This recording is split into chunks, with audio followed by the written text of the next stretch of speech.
Hi, so this video, I got notes because I want to do a conspiracy video. And what are two things that I enjoy? Disney and Pixar conspiracy theories. So I'm doing Disney Pixar conspiracy theories.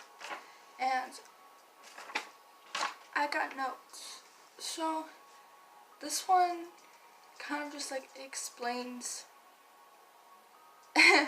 everything. Many people believe that the Disney world, like all the stories happen in the same universe, and the same with the Pixar, but in the Pixar it's called the Pixar theory. I don't know what's called with the Disney one, but yeah. Anyway, so the Disney Pixar like timeline starts with Brave, right? Sorry if I keep looking down, I'm looking at my notes because, yeah. So, yeah, I'll keep it here. It starts with Brave. People think that Brave is the first timeline, right? Well, not the first timeline, the first blip on the timeline that I'm going to get into. I'm not going to get into every movie because that's just too many. But the Brave, people think the witch is Boo from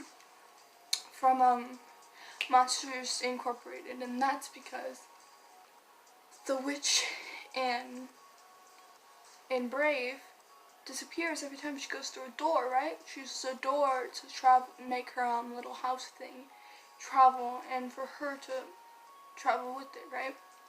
And what does Boo do? Boo's the only child that seems to be able to travel through the door and back and forth through the dimensions, so it would make sense. Then there's Up, which we're gonna get more into Up later on in this video, but then there's Up. And in Up, Charles Muntz, his dogs, they can talk. So he uses that technology to make the dogs be able to talk. By the way, some of the theories in here, they're gonna be contradictory, but they're theories, right? They're not real, so they don't all have to be the same thing, you know? Right. Okay, back to the thing. He harnesses the animal's intelligence and makes it so that they're able to talk and communicate through talking on their little collar thing. And people think that that leads to animals like from Ratatouille and Aladdin further down being able to talk. You know, that's what starts it off, is that technology. And then eventually they'll be able to just do it by themselves, because they'll be able to take the information that they've gathered from... Okay, a lot of this is also things that I think, like, disclaimer also, none of this is real, none of this I'm stating as fact. These are all theories and my opinions and research that I've done. Doesn't mean that it's concrete. Like, none of this has been said by Disney as far as I know. And I say Disney as overall, since Disney bought Pixar. Also, okay, I say also a lot. I'm sorry. Sorry about that. I keep looking at myself. I need to look there. Sorry. Right. And they'll be able to gather the information they've learned from that technology and basically mutate or genetically modify the animals in the future to be able to talk and communicate on their own with humans. Then, from that technology company, they are said to be what Big and Large is. Big and Large, they create lots of things, they manufacture lots of things, and that's what's in WALL-E, and that's what causes the Earth to be inhabitable. All their manufacturing and creating is said to what drives the humans away because of the pollution and things, and what makes the humans go to space in WALL-E, right? And then at the end of WALL-E, civilization comes back, and that's a bug life, A Bug's Life and Cars. That's what, you know, creates those, right? Because if humans can't inhabit it, even though life goes back to it, that doesn't necessarily mean that the humans will be able to adapt back to living on Earth, and that doesn't mean that they'll still survive. Like, eventually, they're still gonna go extinct. And then that's what happens, how A Bug's Life starts, is when the humans go back, and then eventually after all that dies out, that's when Cars starts up, and one of the cars start to take over the world, you know?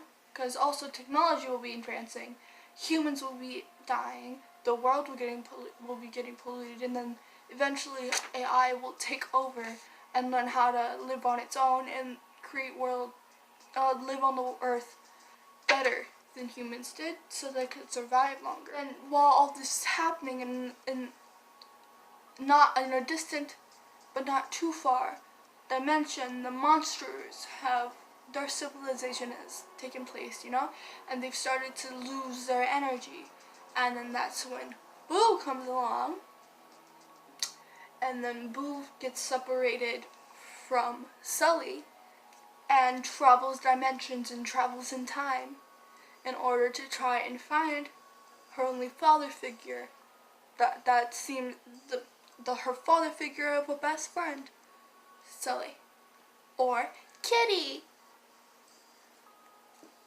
And further proof is if you look closely in some of the witch's wood carvings, she carves Sully, right? Like, I mean, yeah. And then this is I don't really close that. This is a different, completely separated, not completely, but like, we're getting into the next theory, which is about Tarzan and Beauty and the Beast.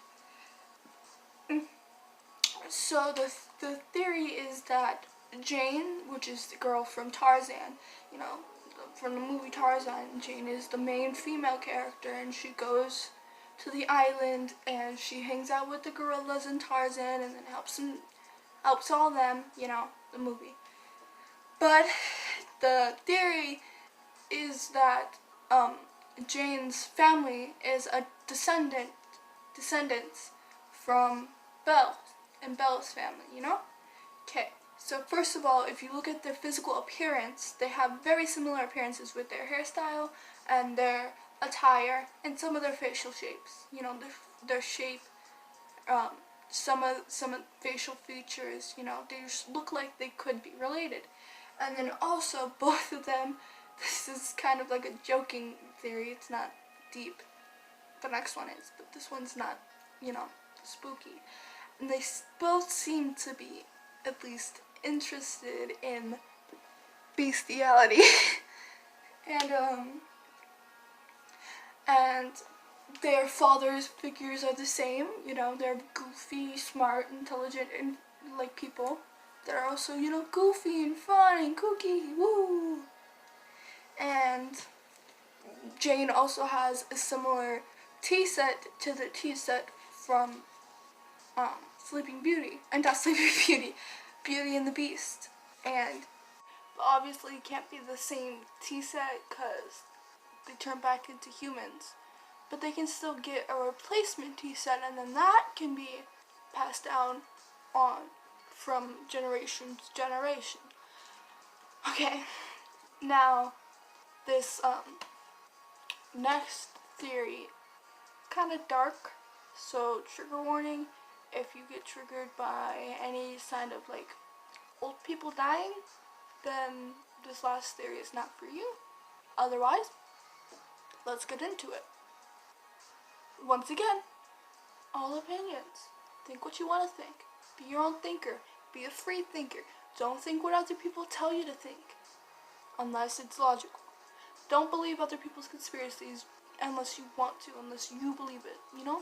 Okay, let's get into it. So, this one's about the movie Up. So in the movie Up, in the beginning, Ellie dies. So after Ellie dies, this theory says that after Ellie dies, soon Carl dies too. you know, because he's old, he's alone now, and now he's depressed because his wife died. So he dies too, you know.